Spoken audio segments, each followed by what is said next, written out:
Nikola Tesla believed that he could harness the energy from inside the Earth and transmit that power wirelessly around the world. Nikola Tesla dreamed of harnessing Earth's internal energy and transmitting it wirelessly worldwide. Despite promising early experiments, his research mysteriously vanished after his death. The evidence of Tesla's wireless power technology seems lost. Or is it? Contrary to the common belief that the Great Pyramid of Giza was a king's tomb, it's actually built for a different purpose. Wireless power wasn't pioneered by Tesla. It has been around for at least 5,000 years, possibly even longer. So, why were the pyramids built? According to mainstream Egyptology, they say the Great Pyramid of Giza served as a tomb for Khufu, the pharaoh from 4,500 years ago. But here's the thing, it doesn't really match up with other Egyptian tombs. No artifacts, hieroglyphs, or fancy wall art. People argue that the granite sarcophagus in the king's chamber held Khufu's mummy, but there's zero evidence for that. In fact, no mummy has ever been found in any pyramid, throwing a wrench in that theory. The ancient Egyptians saw their pharaohs as gods, right? Well, the Great Pyramid is a bit weird for a godly structure. It's got these small chambers, narrow shafts, and not a single marking. The way they put it together and the materials used hint at some other purpose. And get this, the size of the pyramid lines up with the compass so precisely that only modern engineering could pull it off. I mean, we're talking about a mountain made of 2.5 million stone blocks, weighing a whopping 6 million tons, stacked 481 feet high. Its footprint? Over 13 acres. That's a serious architectural puzzle from back in the day. All right, check this out. The sides of the pyramid, like over 755 feet long, are made of these massive stone blocks, weighing between 2 and 40 tons each. Crazy, right? But get this. Each side is within 2 inches of the others, like 99.98% accurate. And here's a fun twist. The pyramid doesn't have 4 sides, it's got 8. They're a bit concave, though, and you can only really spot it from directly above or when the pyramid throws shadows during the equinoxes. The folks who built the pyramids seem to have had the Earth's dimensions all figured out. If you take the pyramid's height and multiply it by 43,200, you land within 11 miles of the polar radius, like 99.7% spot on. And the base perimeter, multiplied by the same 43,200, gets you 99.3% close to Earth's equatorial circumference. Skeptics are like, oh, it's just a coincidence with Earth being different sizes in different places. But it's still pretty wild. Now check out the materials they used. Local limestone and imported stuff like super white Tura limestone for casing and rose granite for the insides.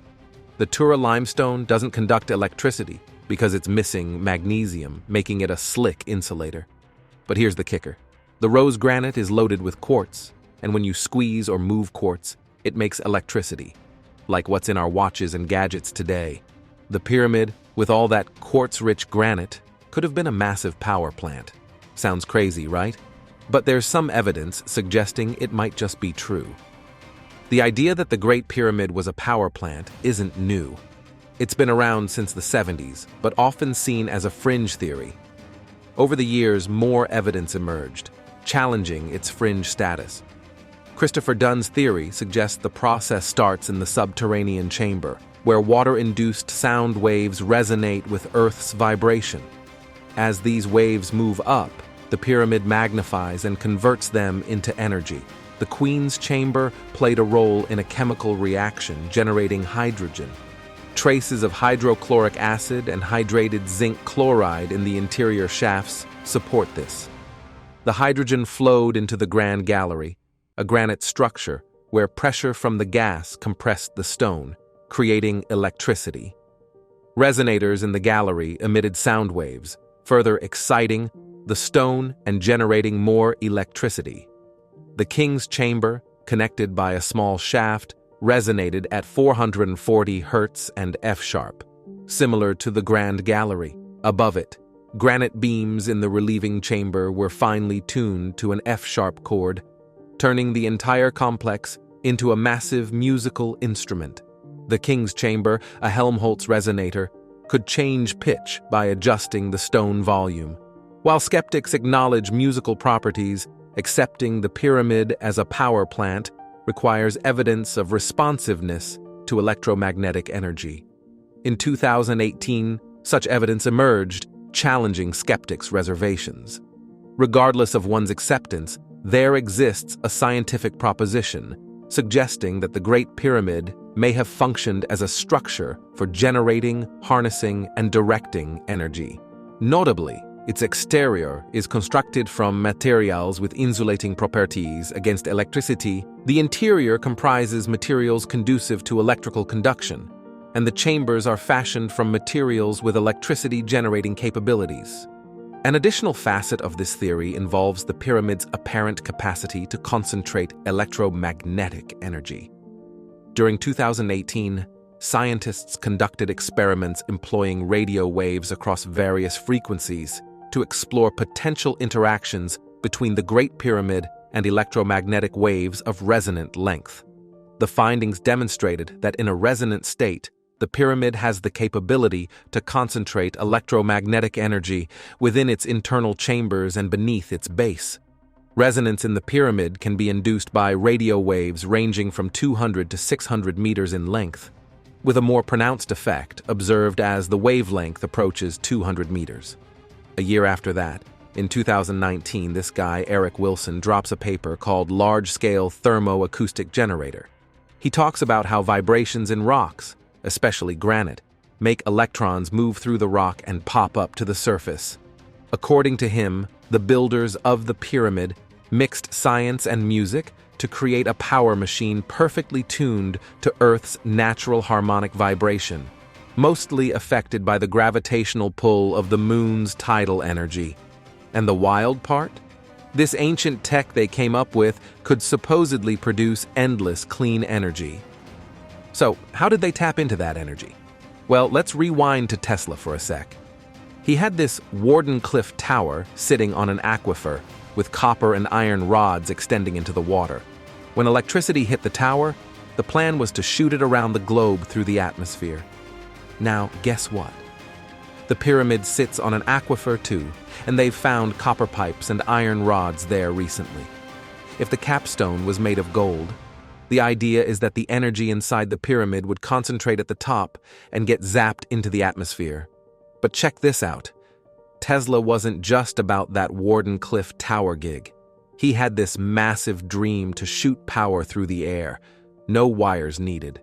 Using his Tesla coil transformers, he showed high-frequency signals could zip around without any cables, and that got him hooked on the whole wireless energy thing. He wanted to not only change how we talk to each other, but also tap into the Earth's natural energy to send power all across the globe. Tesla was convinced there's this sea of free energy, just waiting to be scooped up for the good of humanity. In 1899, Tesla conducted confidential experiments, firmly believing in the possibility of transmitting electrical power through Earth's upper atmosphere. This conviction led to the creation of the Wardenclyffe Tower, intended as a prototype station for a global network of towers providing wireless energy worldwide. Unfortunately, Tesla faced financial constraints and investor impatience, encountering various challenges. By 1917, the unfinished tower met its end, torn down for scrap metal to settle Tesla's accumulating debts. It stands today as a poignant reminder that even the most brilliant minds can face setbacks on the path to their dreams. But whoever built the pyramids were really on to something, creating energy that didn't mess with the Earth, but kind of vibed in harmony with it.